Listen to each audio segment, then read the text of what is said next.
Hi everyone, this is boy Abhishek and welcome back to our new video tutorial. Riemann integration के इस topic में हम cover करेंगे Riemann integration की सारी definitions along with one theorem and one question. यहाँ पर जो डेफिनेशंस हम कवर करने वाले हैं वो कुछ इस तरीके से हैं। सबसे पहले हम पढ़ेंगे मोनोटोनिक फंक्शन के बारे में, बाउंडेड फंक्शन के बारे में, सुप्रीमम ऑफ अ फंक्शन क्या होता है, इन्फीमम ऑफ अ फंक्शन क्या होता है, after that partition, refinement, oscillation, oscillatory sum, upper Riemann sum, lower Riemann sum, upper and lower Riemann integral. ये सारी की सारी डेफिनेशंस कवर कर रहे होंगे इस पर्टिकुलर वीडियो में। Before studying about this definition, मैं आपको रिमान के बारे में, सर रिमान के बारे में कुछ बताना चाहूँगा। अभी तक की जितनी भी इंटीग्रेशंस की हाइपोथेसिस या फिर थ्योरीज आई थी वो सारी की सारी कॉन्टिन्यूअस फंक्शंस के लिए थी। बट रिमान सर ने क्या किया, उन्होंने सभी डिसकॉन्टिन्यूअस फंक्शंस के लिए सम क्लासेस डिफाइन करने में वो सक्सेसफुल थे। जितने भी डिसकॉन्टिन्यूअस फंक्शंस थे एक पर्टिकुलर इंटरवल में डिफाइन किए जाते हैं। उन इंटरवल की अगर हम एक लिमिट या फिर क्लास डिफाइन करें और उस क्लास में उसकी डिसकंटिन्यूटी कंटेन कर दी जाए तो इस टाइप का प्रोसीजर रिमान सर ने दिया। इसको अभी और डिटेल में पढ़ेंगे, कुछ थ्योरम्स हैं इस पर बेस्ड, उनको क्लियर करेंगे जिससे कि आपको ये टॉपिक अच्छे से समझ में आएगा। साथ ही साथ इन्होंने ज्योमेट्रिकल नोशन पर बेस्ड जो डेफिनेशन थी इंटीग्रेशन की उसको पूरी तरीके से रिमूव किया। इन्होंने अपनी एक डेफिनेशन दी, वो जो कि फेमस है रिमान इंटीग्रेशन के नाम से, जिसमें हम अपर एंड लोअर रिमान इंटीग्रल के बारे में पढ़ेंगे। सो शुरू करते हैं बिना किसी देरी के। सबसे पहले डेफिनेशन जो कि हम यहाँ पर कवर करने वाले हैं मोनोटोनिक फंक्शन के बारे में है। इस डेफिनेशन में सबसे पहले आप सीखेंगे कि अगर आपके पास एक फंक्शन है, उस फंक्शन को इंक्रीजिंग, वो फंक्शन इंक्रीजिंग होगा या फिर डिक्रीजिंग होगा, then we will say that this function is a monotonic function. हम इसको रफ कर रहे होंगे और एक एक डेफिनेशन जैसे ही पैटर्न दिया गया उसी पर हम लोग कवर कर रहे होंगे। शुरू करते हैं मोनोटोनिक फंक्शन से और इसको रफ करते हैं।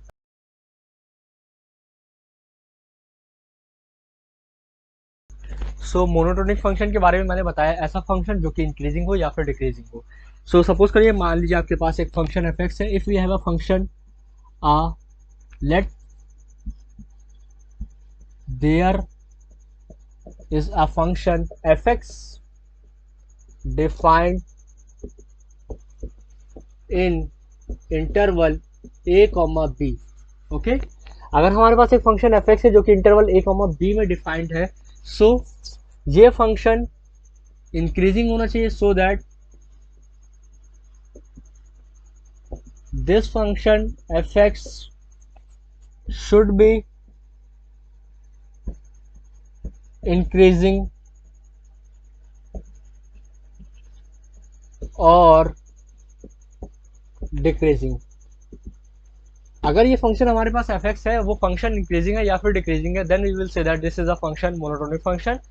और मोनोटोनिक इंक्रीजिंग होगा या फिर मोनोटोनिक डिक्रीजिंग होगा। अच्छा, इसको और मैं क्लियर करता हूँ। अगर मान लीजिए आपके पास एक फंक्शन fx जो कि a कॉमा बी इंटरवल में डिफाइंड है, इस a कॉमा बी इंटरवल के कुछ points a not, x1 comma x2 comma dot dot dot b तक की है। यहाँ पर a नॉट नहीं, a ही ले लेते हैं। So if x2 is greater than x1, if x2 is greater than x1, so function की वैल्यू fx2 भी बड़ी होनी चाहिए या फिर उसके बराबर होनी चाहिए, fx1 के बराबर होनी चाहिए। तो हम इस फंक्शन को कहेंगे मोनोटोनिकली इंक्रीजिंग फंक्शन। ठीक है, यहां पर अगर हम इसका रिवर्स ले लें, सपोज करिए आपके पास again if x2 is greater than x1, हमारे पास जो अगला वाला पॉइंट है वो x2 है, वो क्या है, x1 से बड़ा है। बट अगर हम बात करें fx2, फंक्शन की वैल्यू एट पॉइंट x2 वो छोटी है फंक्शन की वैल्यू एट पॉइंट x1 या फिर उसके इक्वल है, then we will say that this is monotonically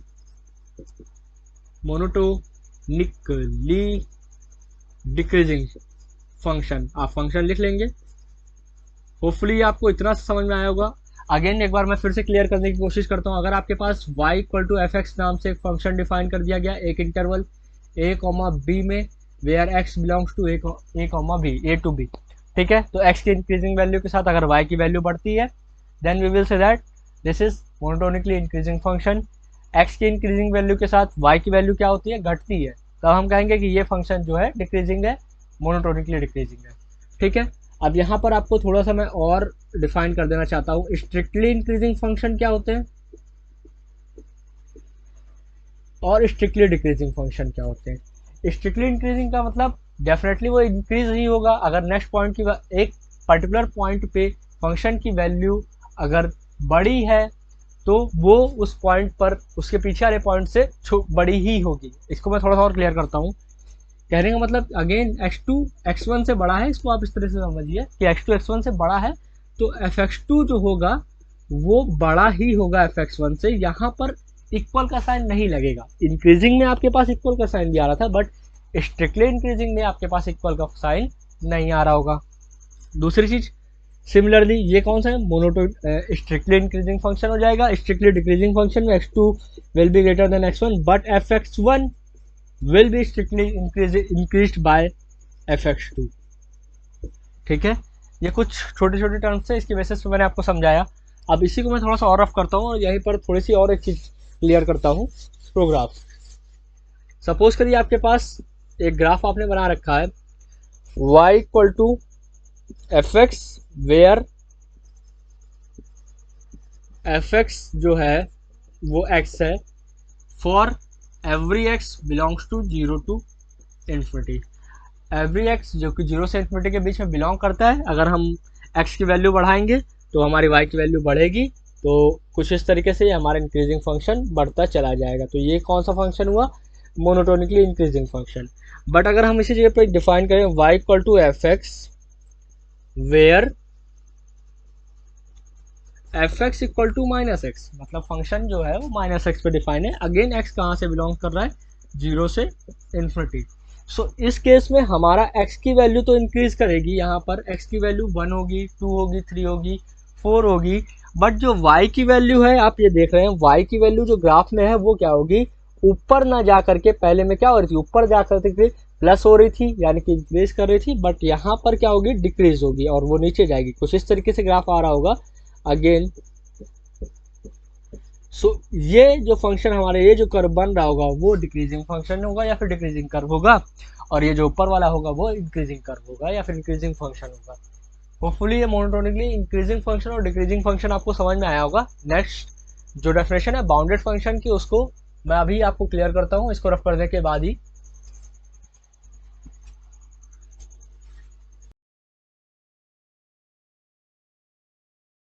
so second topic जो हमारा कुछ इस तरीके से है, जिसमें हम पढ़ेंगे बाउंडेड फंक्शन की डेफिनेशन के बारे में। तो बाउंडेड फंक्शन क्या होते हैं, उसको पहले मैं थोड़ा सा आपको क्लियर करना चाहूँगा।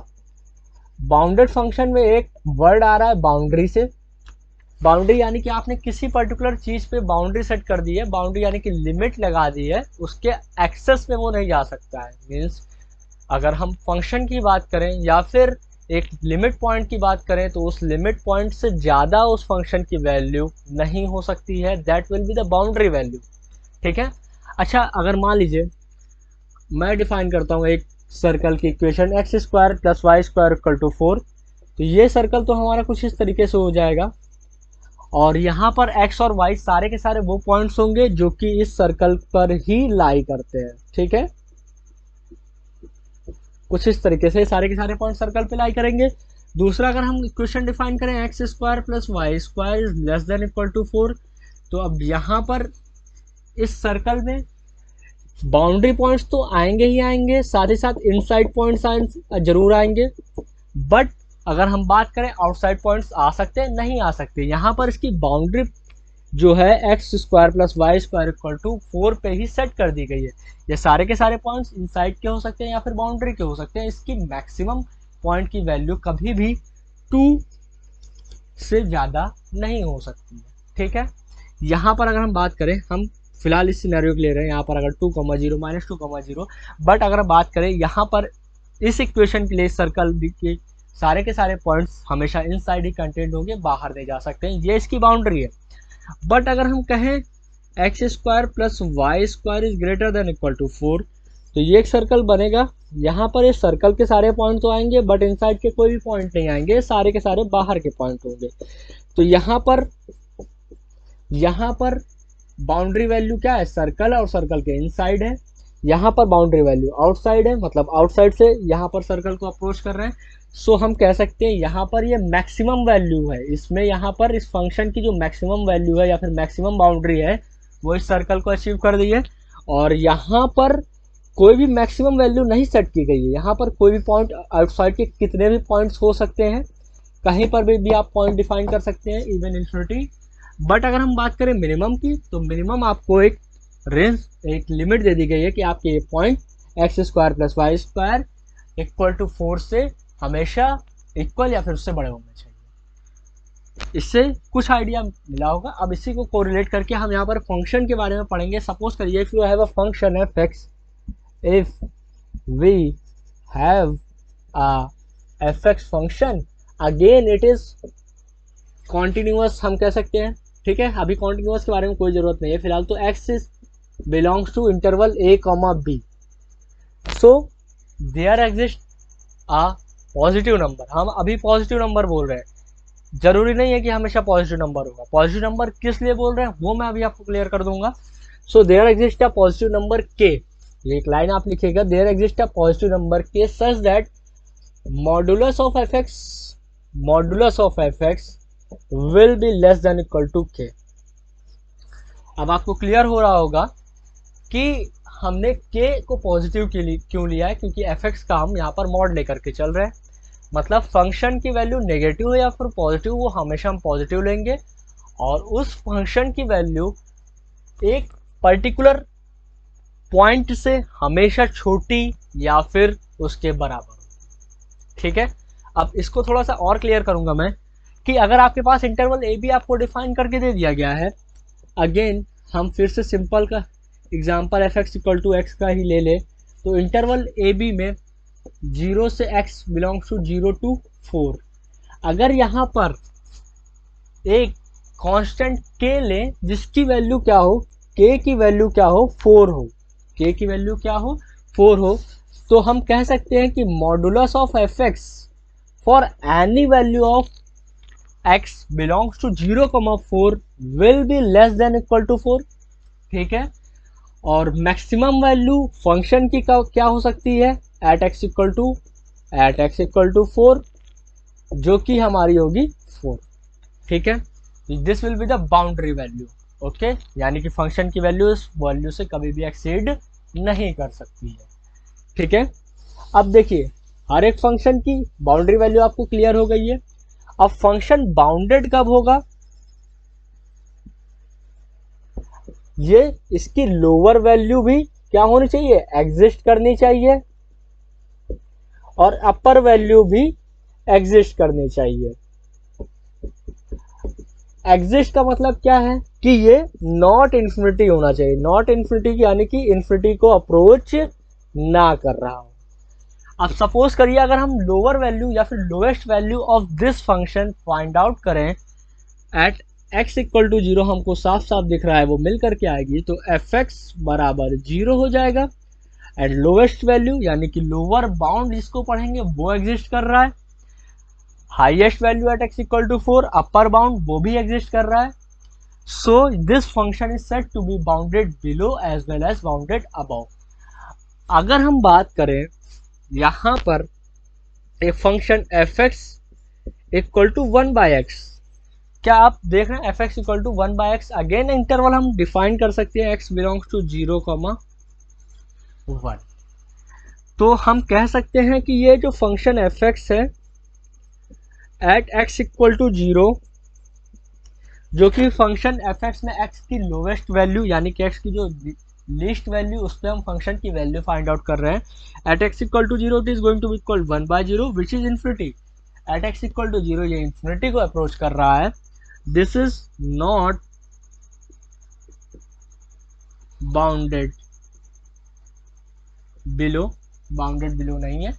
ठीक है, बट अगर हम बात करें अपर बाउंडेड है कि नहीं, तो f x equal to x equal to 1 पे फाइंड आउट कर लेंगे। तो f x equal to 1 by x यानी कि 1, और ये क्या हो जाएगा, अपर बाउंड है। But if we said that this function is bounded or not, then this function is not bounded totally because its lower bound does not exist, it approaches to infinity। Bounded function की definition ये थी। अब पढ़ेंगे infimum of a function, supremum of a function. काफ़ी हद तक की ये definition, infimum of a function की डेफिनेशन जो है काफ़ी हद तक रिलेटेड है हमारे बाउंडेड फंक्शन की डेफिनेशन से। बाउंडेड फंक्शन समझ में आया, तो इन्फिमम यानी कि लोएस्ट वैल्यू, सुप्रीमम यानी कि हाईएस्ट वैल्यू, इसी को दो पार्ट में तोड़ देंगे और पढ़।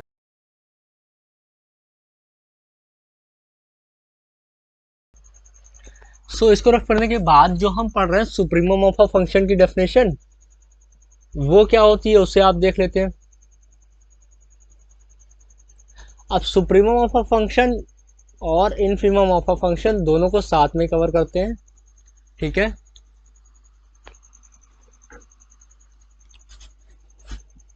इनफिमम ऑफ अ फंक्शन, ठीक है।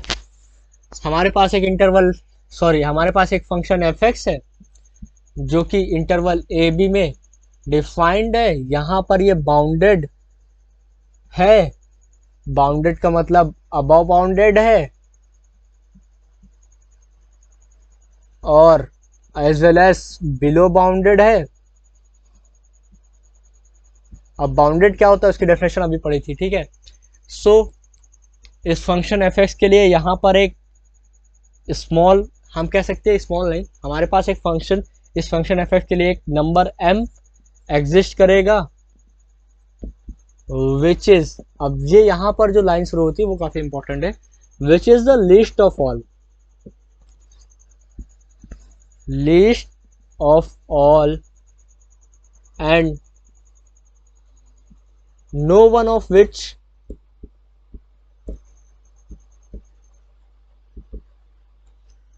is less than any value of fx known as greatest lower bound, इसको और दूसरे नाम से जाना जाता है ग्रेटेस्ट लोअर बाउंड, बाउंड होता है वैसे ये GLB। देखिए सुप्रीमम तो समझ में आता है, अभी हमने बाउंडेड फंक्शन की डेफिनेशन पढ़ी थी। बाउंडेड फंक्शन की डेफिनेशन में हमने बताया था बाउंडेड अबव होगा, बाउंडेड अबव होगा तो एक फंक्शन की उस पर्टिकुलर इंटरवल में एक मैक्सिमम वैल्यू होगी और वो मैक्सिमम वैल्यू इसका क्या हो जाएगा, supremum of a function. Supremum उसी को बोलते हैं, ठीक है। बट यहाँ पर सुप्रीमम ऑफ अ फंक्शन क्या है, f x is less than equal to m. F x की जो वैल्यू होगी वो मैक्सिमम वैल्यू m को अप्रोच करेगी at for any x belongs to a, b, ठीक। अब देखिए दो चीजें यहाँ पर, which is the least of all and no one of which is less than any value of F x. Least of all का मतलब क्या है कि ये m है, इस m के सारे आगे के पॉइंट्स की बात हो रही है। अगेन फिर से देख लीजिए यहाँ पर एफ एक्स इक्वल टू, अगर हम x ही डिफाइन करें 0 से 4 में, वेयर x बिलोंग्स टू 0 से 4, तो f x at x equal to 4 क्या हो जाएगा, एफ एक्स इक्वल टू क्या हो जाएगा 4। अब ये 4 तो भैया हाईएस्ट है, सुप्रीमम है, बट डेफिनेशन में क्या बताया, this is the least of all. Least of all का मतलब ये है कि ये 4 के आगे जितने भी पॉइंट आते हैं, नेचुरल नंबर या फिर जो भी नंबर सिस्टम हम पढ़ रहे हैं, डिफाइन कर रहे हैं पर्टिकुलर फंक्शन के लिए, रियल नंबर है कि किस फंक्शन, किस नंबर सिस्टम के लिए हमारा जो फंक्शन डिफाइन है, तो उसमें ये जो 4 होगा वो सबसे छोटा होगा इसके आगे की वैल्यूज के लिए। अगर हम रियल नंबर की बात कर लें या फिर सीधे सीधे इंटीजर्स की बात कर लेते हैं, तो 5, 6, 7, 8 ये सारे के सारे इसके आगे के पॉइंट्स होंगे and this will be the least of all this numbers. And समझ रहे ना, दैट्स वाई यहां पर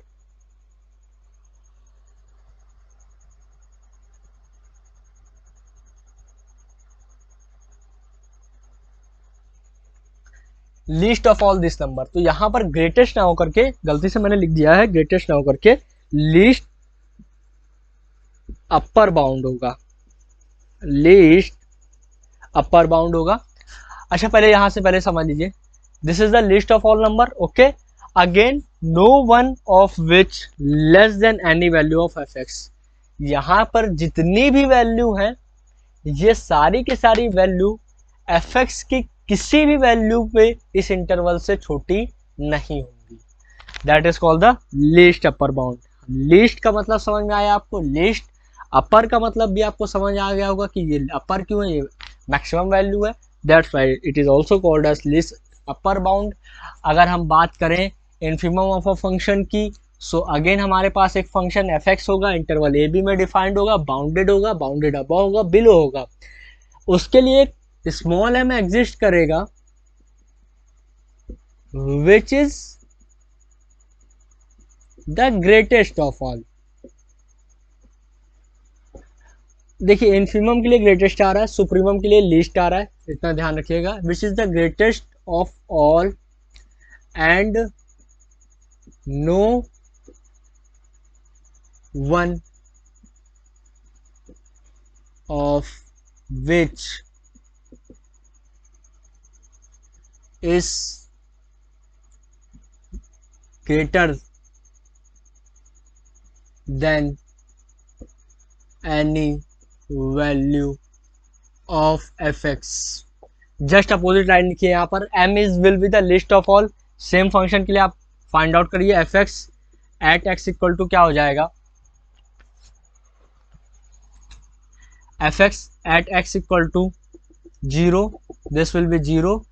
तो m अगर हम 0 लें तो m will be the least value of F x, ठीक है।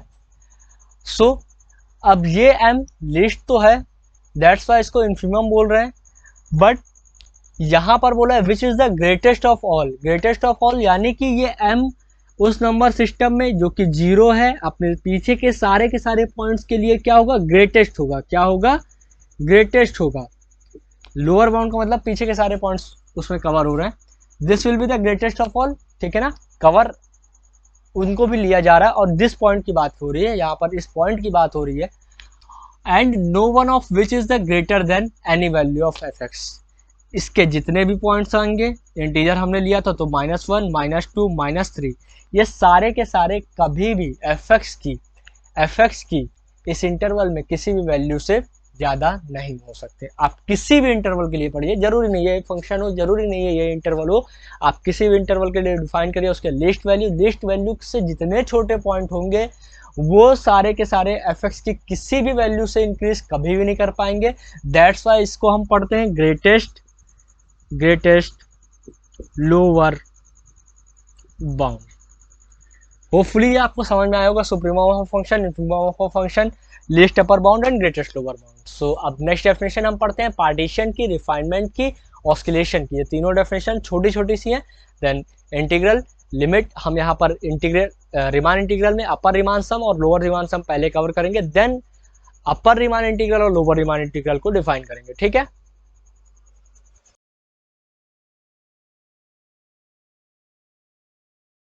इन्फिमम ऑफ अ फंक्शन और सुप्रीमम ऑफ अ फंक्शन तो पढ़ा।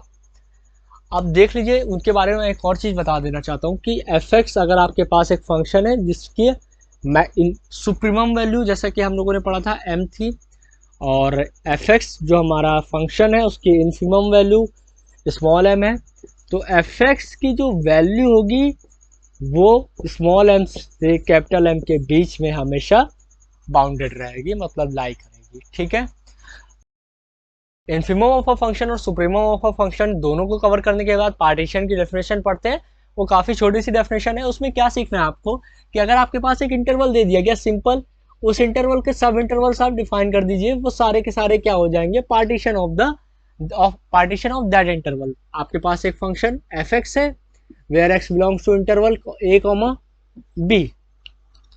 अब इस इंटरवल के लिए हम क्या डिफाइन करें, कुछ सेट ऑफ पॉइंट्स डिफाइन करें, such as there exists a set of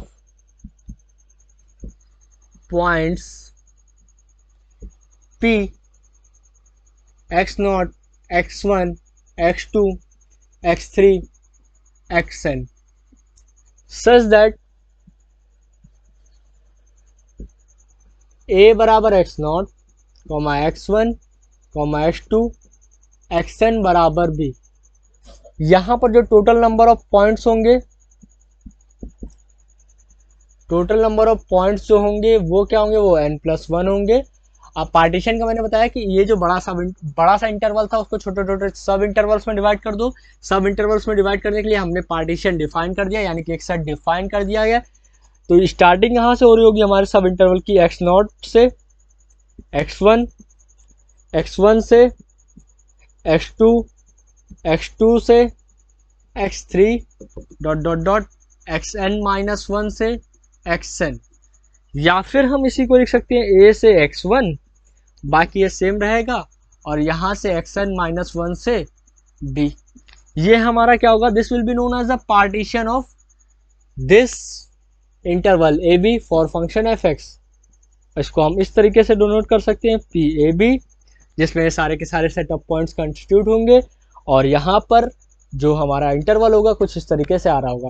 खास बात यह है इसके बारे में कि इंटरवल की लेंथ जरूरी नहीं है आप हमेशा सेम लो, या फिर हमेशा सेम नहीं ले सकते, जरूरी नहीं, आपके ऊपर डिपेंड करता है। कहने का मतलब ये है कि आप लेंथ सेम भी हो सकती है किसी क्वेश्चंस में, किसी क्वेश्चन में से हर एक इंटरवल की लेंथ जो होगी वेरी भी कर सकती है। इसको मैं क्लियर कर देता हूँ यहीं पर। अभी सपोज करिए आपका एक फंक्शन अगेन एफ एक्स है जो कि इंटरवल 0 से 4 में डिफाइंड है। तो अब हम इसको सब इंटरवल सेट ऑफ पॉइंट्स अगर इसका डिफाइन करना चाहें तो उसको पी से डिफाइन कर सकते हैं, 0, 1, 2, 3, 4। ठीक है, तो P will be known as set of points. तो ये हमारा हो गया। अब जो इंटरवल होंगे 0, 1, 2, 2, 3, 3, 4, यहाँ लेंथ ऑफ द इंटरवल हमेशा और हमेशा क्या है, सेम है।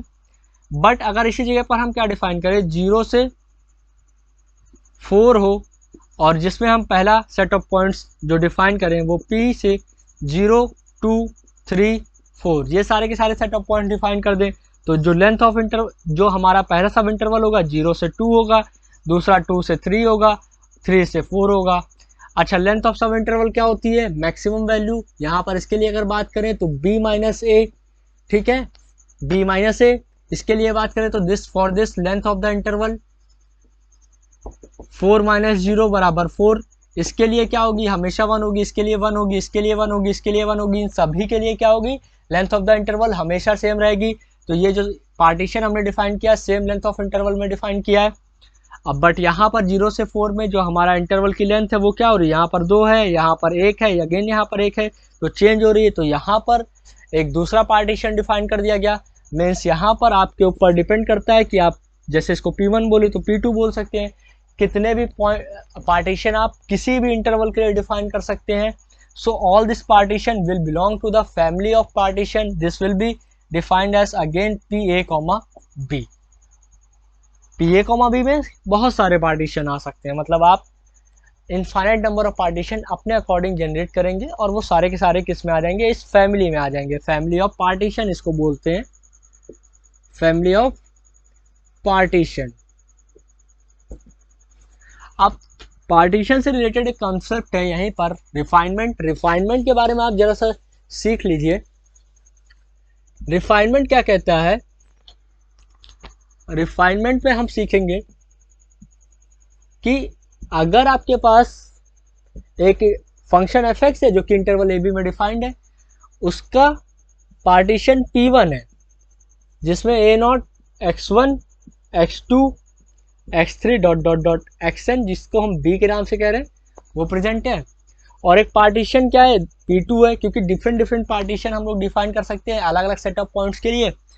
तो दूसरा set of points A0, Y1, Y2, X1, X2, X3 dot dot dot Xn, comma यहाँ पर Y1 में YN लिख देता हूँ, कॉमा Xn।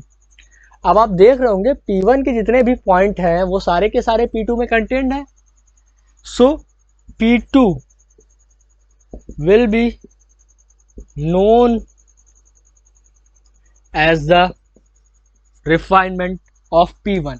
ठीक है, P2 क्या होगा, हमारा रिफाइनमेंट ऑफ P1 ही होगा।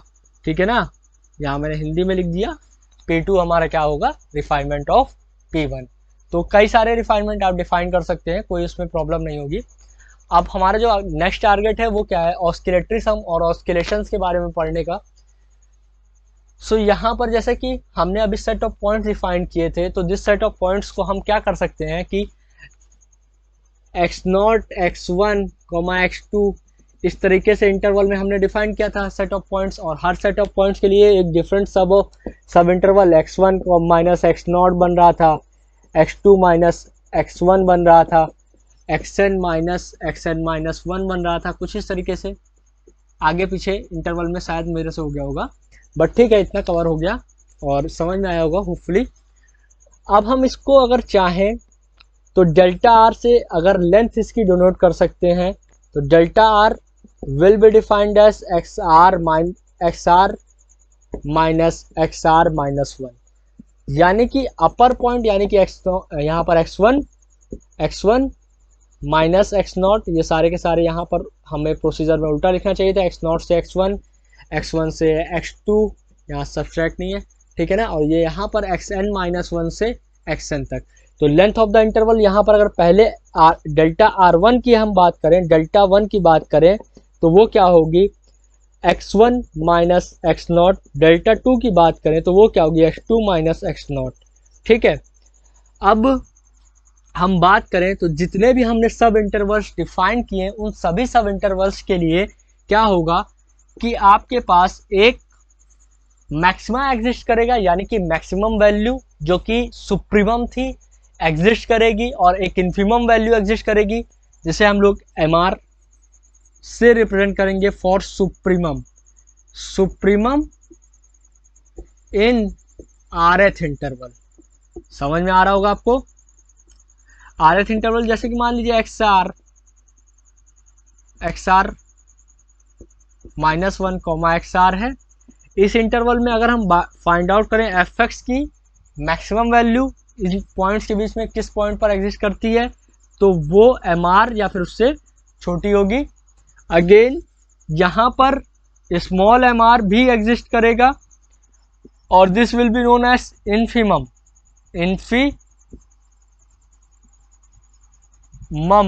Of RF interval.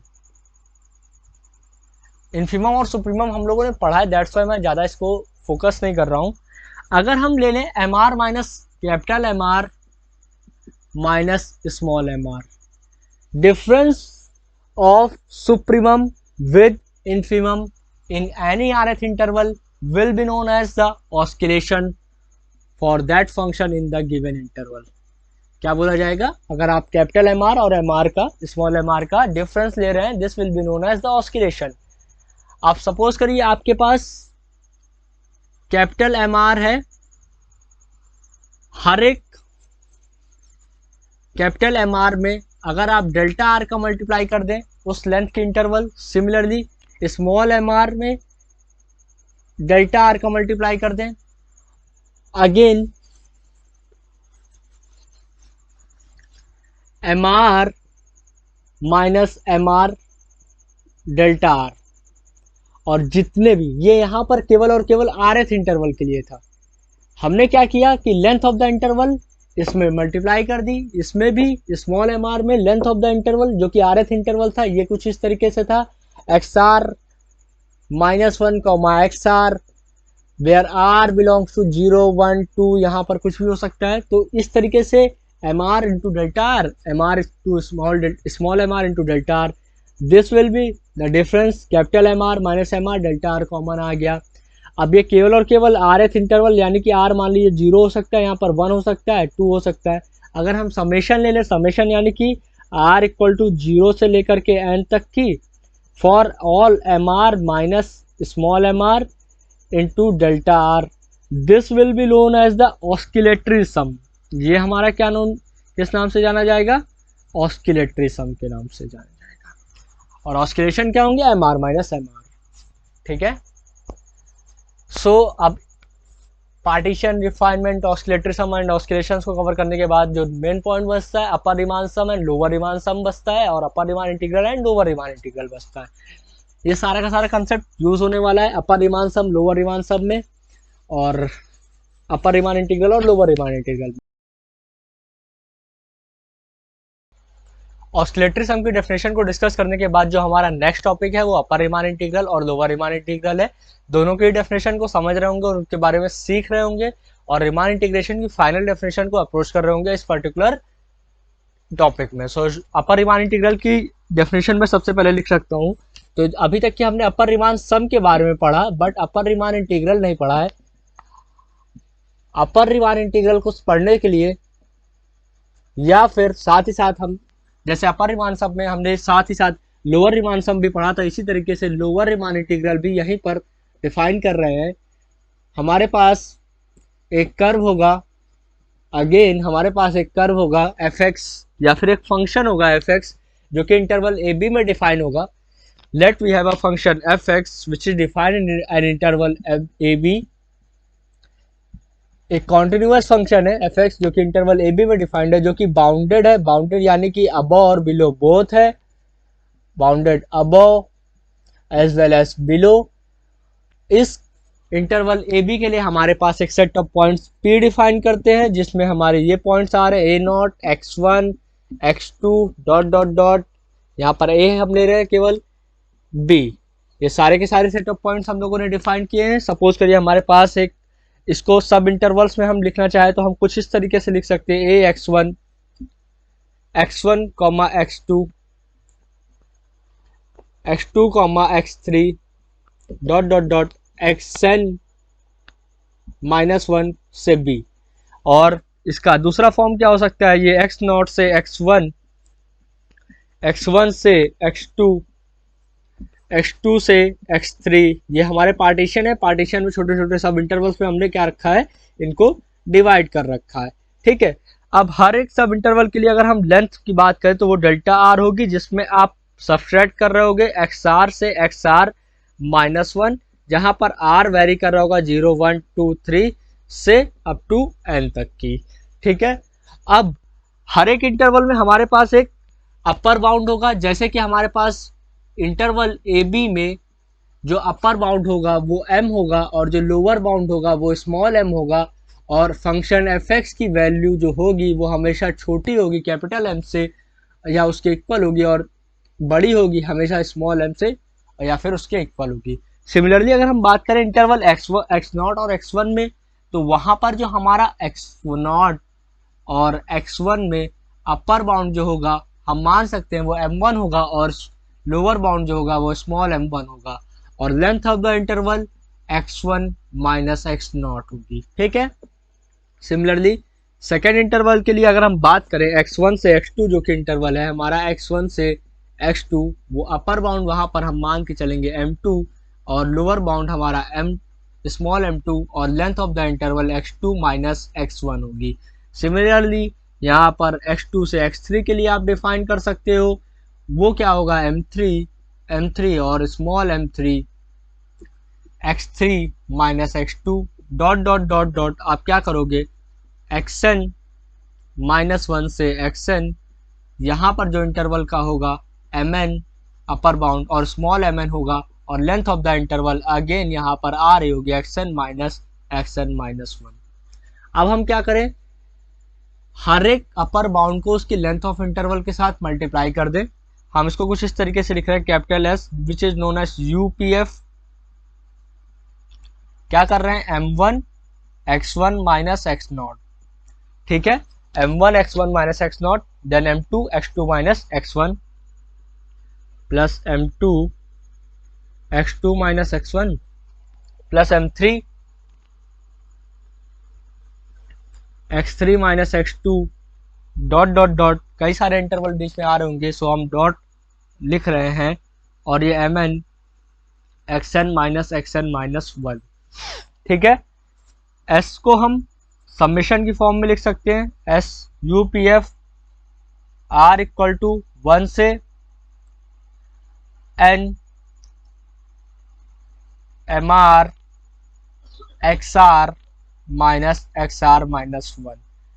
सो इस पूरे फंक्शन जो हमने वैल्यू फाइंड आउट करी, ये हमारा क्या होगा, अपर रीमान सम होगा। अब हम इसी तरीके से लोअर रीमान सम भी फाइंड आउट कर सकते थे। यहाँ पर अगर मैं इसको रफ करूं तो लोअर रीमान सम के लिए हम क्या करेंगे, स्मॉल m1 को लेंथ ऑफ द इंटरवल से मल्टीप्लाई करेंगे, स्मॉल m2 को लेंथ ऑफ द इंटरवल से, स्मॉल m3 को इस तरीके से लेंथ ऑफ द इंटरवल से डिवाइड करेंगे। इसका रोटेशन स्मॉल s से होगा, इसको हम LPF लिखेंगे, lower Riemann sum for partition P of function fx। Upper Riemann sum for partition P function fx।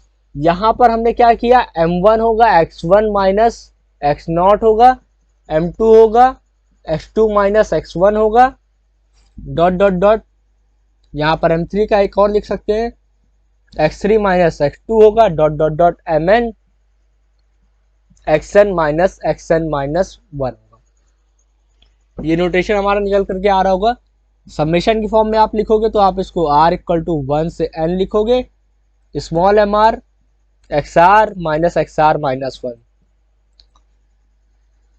This will be known as the lower Riemann sum. ये हमारा lower Riemann sum है। अभी हमने अपर रिमान इंटीग्रल और lower Riemann integral नहीं पढ़ा। अब हर एक लेंथ ऑफ द, यहाँ पर हमने क्या डिफाइन किया था, एक पार्टीशन डिफाइन किया था। पार्टीशन क्या हो सकता है, डिफरेंट सेट ऑफ पॉइंट्स के लिए, डिफरेंट सेट ऑफ पॉइंट्स के लिए पार्टीशन क्या हो सकता है हमारा, डिफरेंट हो सकता है।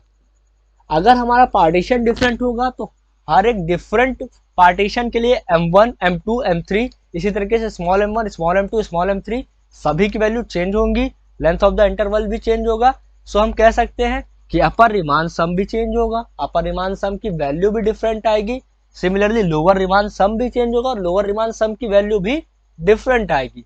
तो जितने भी आप फैमिली ऑफ पार्टीशन डिफाइन कर सकते हो, अगर हमने डिफाइन किया PAB, ये क्या है हमारी फैमिली ऑफ पार्टीशन, जितने भी आप पार्टीशन डिफाइन कर सकते हो सब पे आप अपर रिमान सम निकाल लोगे। तो फिर डिफरेंट पार्टीशन के लिए हमने बताया कि different set of points define कर रहे होंगे। हर एक फैमिली ऑफ पार्टीशन के लिए हमारी जो लेंथ ऑफ इंटरवल होगी डिफरेंट होगी, डिफरेंट m1 m2 m3 निकल करके आ रहे होंगे। तो हमारा जो इन्फीमम और सुप्रीमम की जो वैल्यू होगी वो डिफरेंट निकल करके आ रही होगी। सो इस केस में जो हमारा कई सारे सुप्रीमम निकल करके आए हैं उनमें जो इन्फीमम ऑफ अपर रिमान सम होगा वो हमारी वैल्यू होगी अपर रिमान इंटीग्रल की। इन्फीमम का मतलब समझिए, कई सारे हमने बताया कि पार्टीशन की वजह से हमारे जो अपर रिमान सम होंगे वो डिफरेंट वैल्यू के आ रहे होंगे। यानी कि एक पार्टीशन P1 के लिए हमारे पास UPF1 हो सकता है, UP1F हो सकता है, दूसरे पार्टीशन के लिए UP2F हो सकता है, तीसरे पार्टीशन के लिए UP3F हो सकता है। कई सारे पार्टीशन में जो लोएस्ट वैल्यू होगी वो इन्फीमम बोली जाएगी UPF की, और this will be known as upper Riemann integral. और अपर रिमान इंटीग्रल का जो नोटेशन होता है वो कुछ इस तरीके से होता है, AB बार fx dx। ठीक है। सिमिलरली लोअर रिमान सम की हमने डेफिनेशन फाइंड आउट करी। P1 पार्टीशन के लिए हमारा लोअर रिमान सम यानी कि स्मॉल m1 चेंज होगा, स्मॉल m2 चेंज होगा, स्मॉल m3 चेंज होगा। P2 के लिए ये कुछ और होगा, P3 के लिए कुछ और होगा। इसी तरीके से स्मॉल m की वैल्यू जो होगी हमेशा वेरी कर जाएगी, P1 पार्टीशन के लिए, P2 पार्टीशन के लिए, P3 पार्टीशन के लिए, साथ साथ लेंथ भी वेरी करेगी। तो हम कह सकते हैं कि डिफरेंट पार्टीशन के लिए हमारा जो स्मॉल s होगा वो डिफरेंट होगा। तो सुप्रीमम ऑफ s,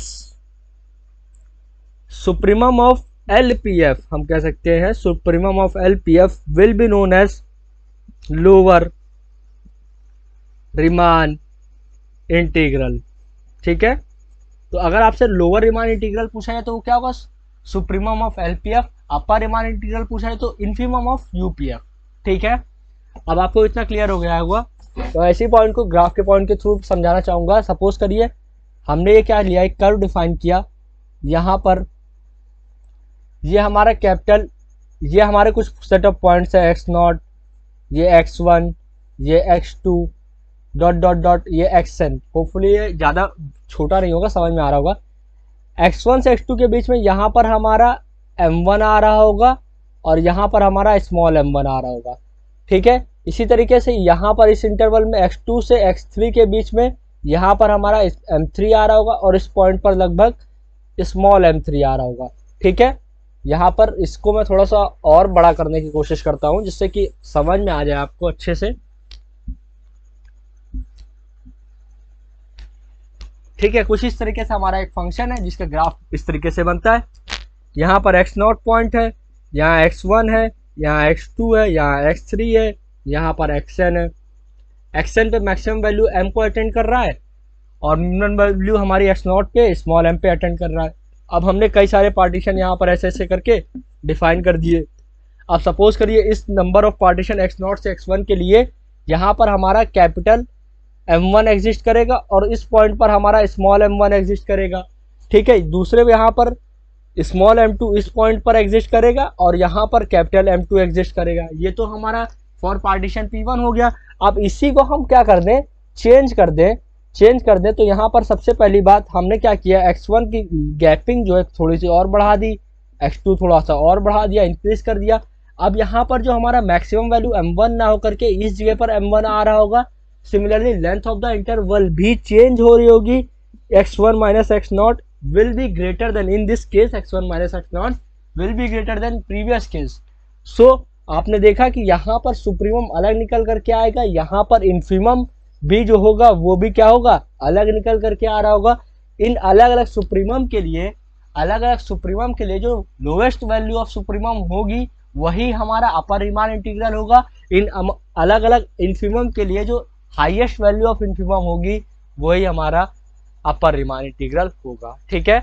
और ये function fx will be known as Riemann integrable.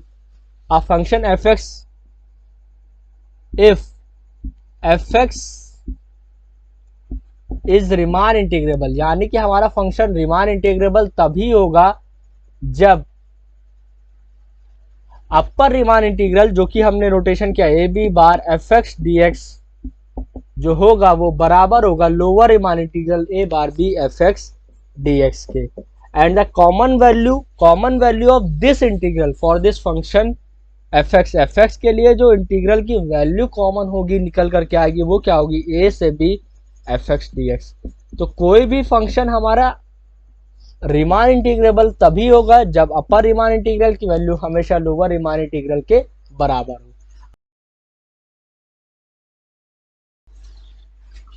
So common value of this integral will be a से b fx dx। अब हम डिस्कस करने वाले हैं necessary and sufficient condition for Riemann integrability. Necessary and sufficient condition for any function fx for being Riemann integrable in interval ab will be given as delta r limit. पहली condition discuss कर रहे हैं, delta r tends to 0 summation r equal to 1 से n capital mr minus small mr into delta r भी क्या हो जाएगा, 0 हो जाएगा। और आपने ये कंडीशन किसी भी फंक्शन fx के लिए प्रूफ कर दी in any interval a b जिसमें हमने पार्टीशन डिफाइन कर रखे r इक्वल टू 1 से 2 3 अप टू n तक की, तो आप कह सकते हैं कि दिस फंक्शन fx, ये function fx interval a b में रीमान इंटीग्रेबल है, ठीक है। सो इसको प्रूफ कैसे करेंगे, द कंडीशन इज, फर्स्ट हम क्या करेंगे, यहाँ पर इसको मैं रफ कर रहा हूँ थोड़ा सा। पहली कंडीशन क्या है, the condition is necessary, then हम कहेंगे नेसेसरी कंडीशन के लिए प्रूफ करेंगे, देन सफिशिएंट कंडीशन के लिए प्रूफ करेंगे।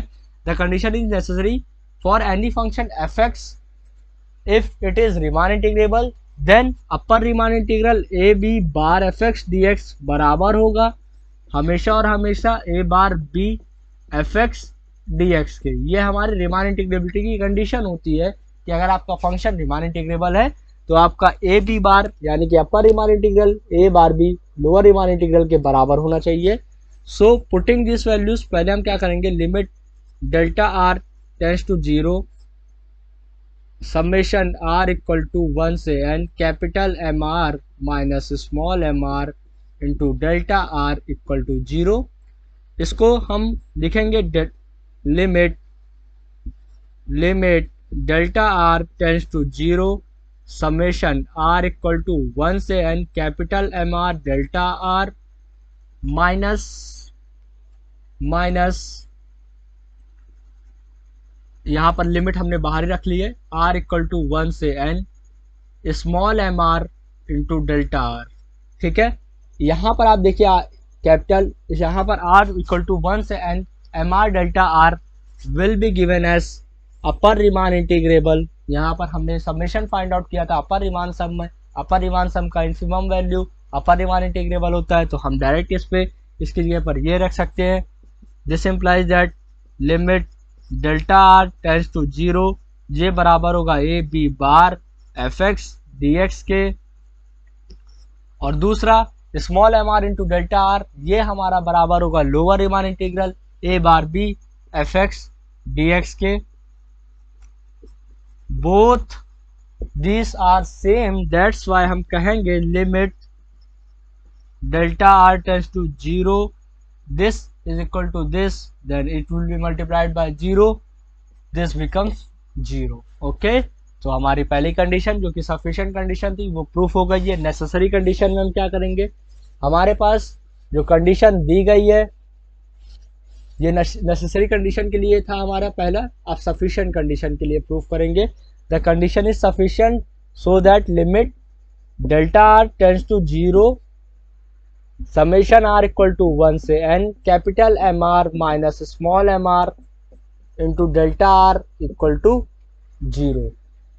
ओके, इक्वल टू 0 करने के बाद यहाँ पर limit delta are tends to 0 summation again r equal to 1 से n m are into delta r बराबर होगा limit delta are tends to 0 small M R into delta r. यहाँ से लिमिट हम हटा देंगे, ये क्या हो जाएगा r इक्वल टू 1 से n m are into delta r equal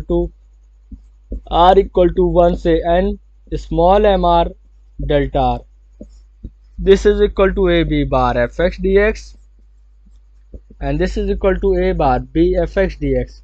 so the theorem for the necessary and sufficient condition of Riemann integrability is satisfied. यहाँ पर जो हमारे कंडीशन थी रीमान इंटीग्रेबिलिटी की वो भी सेटिस्फाइड हो गई है।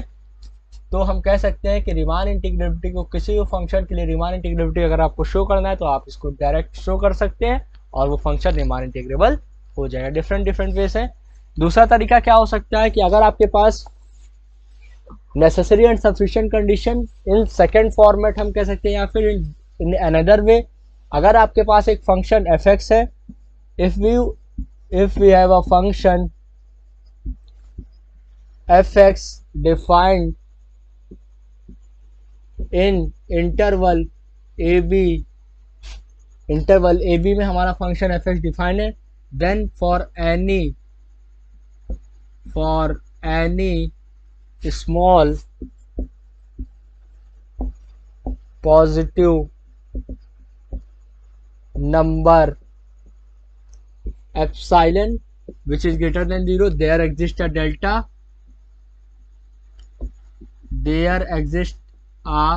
delta for any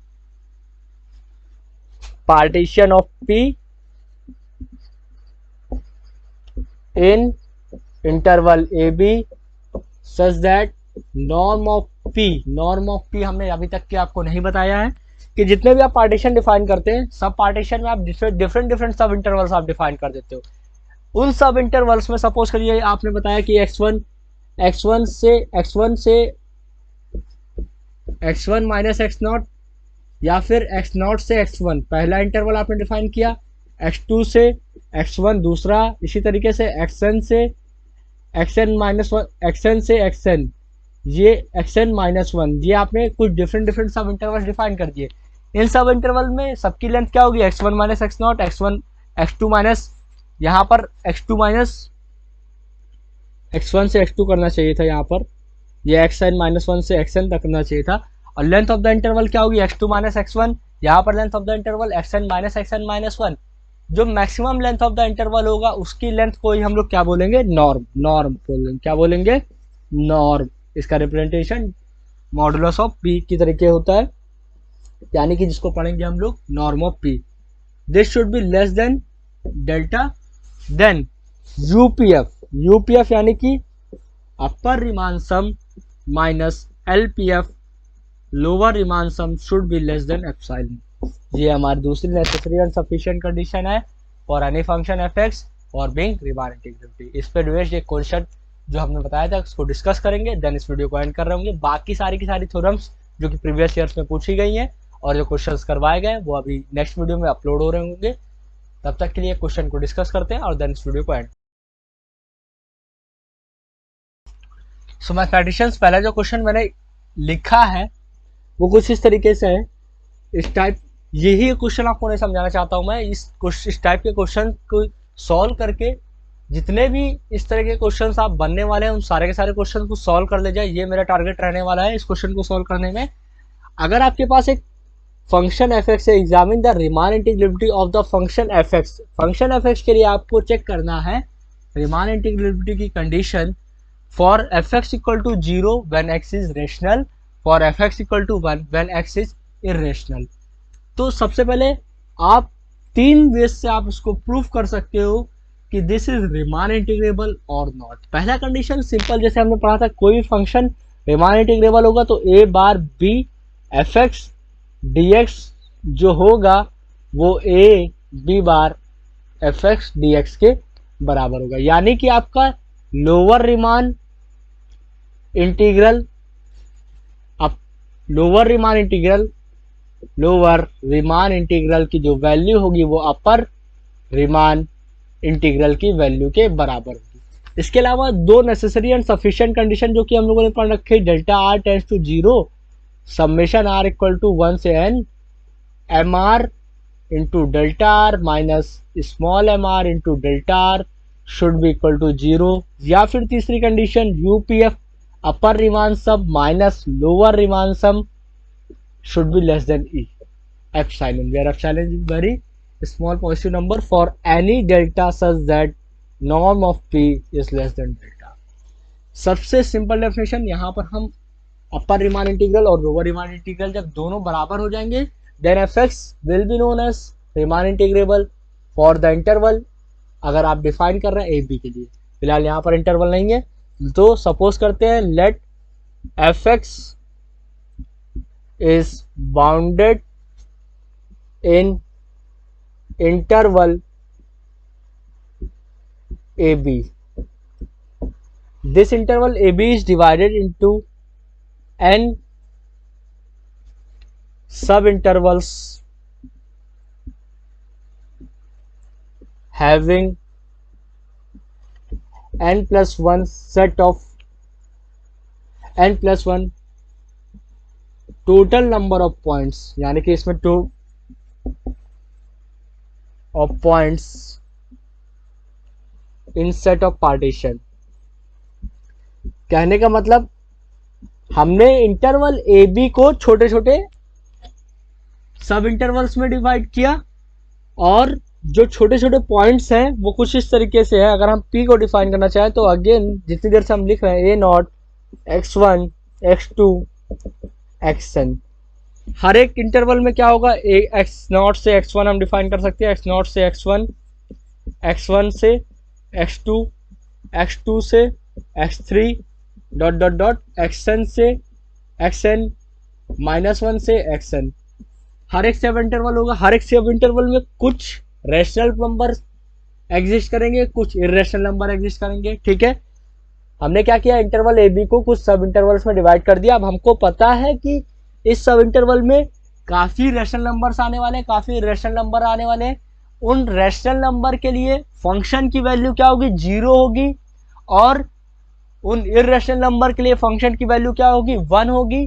तो हम कह सकते हैं इस इंटरवल ए बी, इस इंटरवल एक्स नॉट से x1 में मैक्सिमम वैल्यू या फिर upper bound of this subinterval will be F x equal to 1, यानी कि वो क्या होगा, 1 होगा। या फिर हम कह सकते हैं upper bound will be 1। Why? क्योंकि इस सब इंटरवल में मैं फिर से बता रहा हूं डिफरेंट, जैसे कि हमने क्या डिफाइन किया यहां पर, ये x not x1 x2 x3 इस तरीके से हम डिफाइन कर रहे हैं। जो सेट ऑफ पॉइंट्स यहाँ पर हम डिफाइन कर रहे हैं x1 x2, यहाँ पर कुछ पॉइंट पर हमारी जो रेशनल नंबर होंगे वहाँ पर जो फंक्शन की वैल्यू होगी वो 0 होगी, रैशनल नंबर जो होंगे वहाँ पर फंक्शन की वैल्यू 0 होगी। जो इरेशनल नंबर होगी, सपोज करो यहाँ पर कोई एक इरेशनल नंबर निकल करके आ रहा है रियल नंबर लाइन पर, तो वहाँ पर जो फंक्शन की वैल्यू होगी वो 1 होगी। तो इस फंक्शन की जो मैक्सिमम वैल्यू होगी वो 1 होगी, इस फंक्शन की जो मैक्सिमम वैल्यू होगी वो इरेशनल नंबर के लिए 1 होगी। हर एक सब इंटरवल में क्या होगा, 1 होगी इसकी मैक्सिमम वैल्यू। तो अगर हम m1 की बात करेंगे तो ये 1 होगा, इसी तरीके से m2 भी क्या होगा, 1 होगा, m3 भी 1 होगा। इसी तरीके से अगर हम बात करें स्मॉल m1 कितना होगा, स्मॉल m1 यानी कि लीस्ट बाउंड या फिर लोअर बाउंड या फिर least value of F x will be 0, m2 भी 0।